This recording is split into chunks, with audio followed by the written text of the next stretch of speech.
Welcome back to the channel, YouTube. Thanks for tuning in. I wanted to film a little introduction to the fishing trip I went on yesterday. Headed out to Fort Loudon. The weather looked nice. I wanted to try something other than throwing blade baits initially, so you'll see that in the video. You'll kind of see the direction that things had to go. The wind was blowing, so check it out, and then circle back at the end. I'm going to show you some of the things that I caught fish on, some of the things I tried, and kind of give you a follow-up. So thanks.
Well, there it was.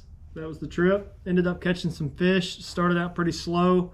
I didn't want to start out throwing the blade bait, which is what I knew might work anyways. So I wanted to try different tactics. I tried different tactics for a few hours.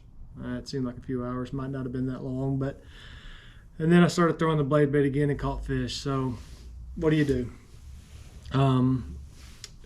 So let's talk about what I was throwing. We'll start out with what I actually caught fish on. This is that Demiki Vault in that crystal color. It's a 1/2 ounce. You can see I lost the eye on that side. I'm not sure that really matters, but yeah, they love this thing. White bass, yellow bass, largemouth, doesn't seem to matter. I did notice on this trip that they preferred the hops to be a little bit longer in duration between them. That's how I picked those few largemouth up. So normally I'm popping it as soon as it hits the ground. This time I would pop it, let it hit the ground, pop it, let it hit the ground, wait a little while. I'm not sure that made a difference, but it seemed to. That's the bait, the line. This is 12-pound Sunline Sniper. As I have in the description, you'll see this is the Dobyns Fury 705 CB.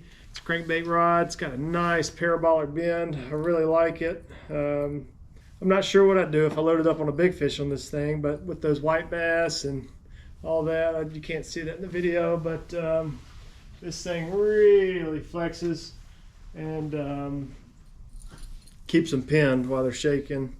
And this blade bait is notorious for fish throwing it anyway. So that was that. I'll walk through the other baits I threw. Not that particularly matters because I didn't catch any fish on them, but you'll see I started out throwing the A-rig.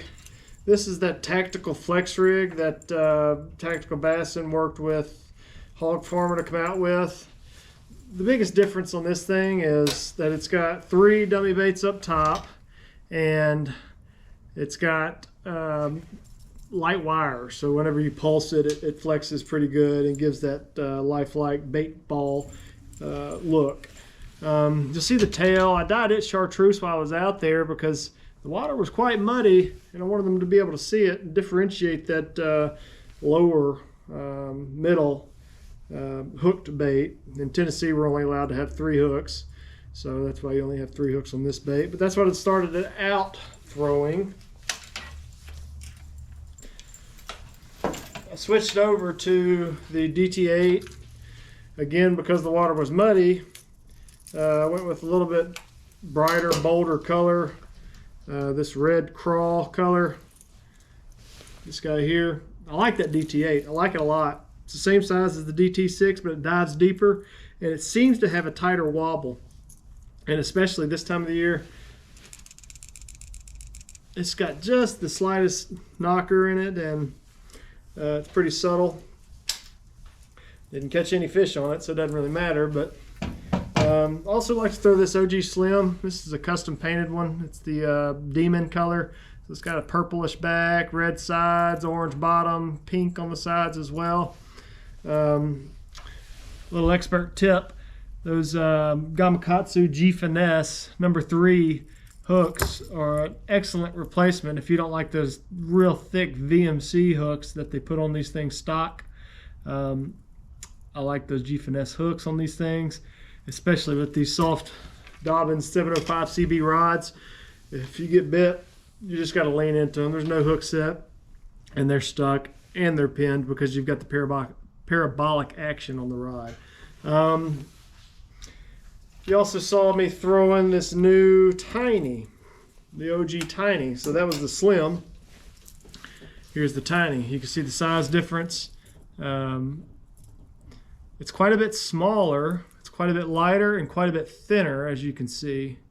This dives to 6 feet or so. This dives to 3-4 feet or so. I've got the stock VMC trebles on this thing. They're actually kind of a round bend. Haven't caught any fish on it, so I can't really tell whether or not that matters. But it's kind of hard to throw, but it does pretty well. And this is the Dobyns Champion 705 CB. It's about the same as the Fury. It's a little bit better balance. It's got a great parabolic bend. And I've got that paired up with a Lose Tournament Pro reel. That's my favorite crankbait setup there. Other than that, I've got this Spro Arashi Vibe lipless on. I was hopping it some, but I didn't have any bites on it. So that's pretty much it. Blade bait, it won out again. I'm trying to get on some different tactics, but Haven't been able to figure it out. I've got, looking over there on the other side of the boat, I've got some jerk baits tied on. I've got a Ned rig, 2.8 Kitech on a 1/8 ounce finesse swim bait head, but hadn't been able to put any of that together, at least on Fort Loudon, because the water's so muddy. I drove over from Melton Hill today. The water looked pretty clear. Kind of made me want to make a trip out there, but also threw the chatterbait around a little bit. My buddy Chris Van Osdale gave me a chatterbait. Didn't have any bites on it though. So that's pretty much it. That wraps things up. Thanks for tuning in, guys, and maybe I'll be putting another video out here in the next handful of days or so.